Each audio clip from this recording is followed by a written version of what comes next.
Brainwriting is a technique where participants individually write ideas, then pass them to teammates to build upon them, creating a chain reaction of creativity. And often generating more diverse ideas. That's right. The method creates time and space for everyone to contribute equally, whereas other brainstorming sessions can be dominated by the most outspoken team member. Let's set up a brainwriting session that will facilitate for the product onboarding team. Their goal is to improve new user onboarding experience. We'll start with the brainwriting template and customize it for the team, duplicating the pre-made workspace, one for each participant. We'll add the problem statement front and center to guide the ideation. How might we create a more intuitive onboarding experience that helps new users discover key features? We could also add some inspiration by including a few user quotes from feedback about the current onboarding experience. Nice. We'll invite the team to the board. With each member in their own workspace, we'll set and start a 5-minute timer.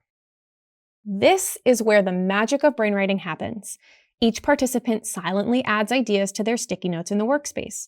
The silent creates a focused atmosphere where ideas can form without immediate judgment. It's particularly helpful for team members who prefer to think before sharing, or those who might feel hesitant to speak up in group settings.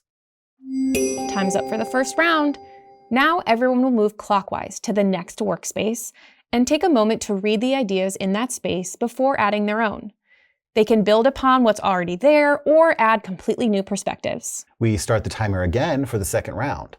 Look, Jane is taking Kumar's idea about interactive tutorials and expands it to gamified tutorials with rewards. This cross-pollination is the heart of brainwriting's effectiveness. Totally.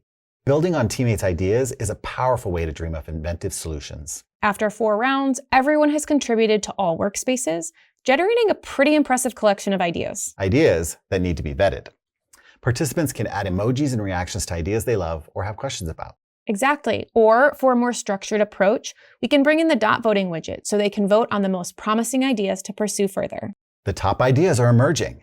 It looks like personalized onboarding paths based on user role and celebratory moments for each feature discovery received the most votes. Now they can bring these ideas forward into the next phase of work, like a design sprint or further user research. Thanks to this exercise in brainwriting, the team unlocked their collective creativity and discovered solutions they might have otherwise missed.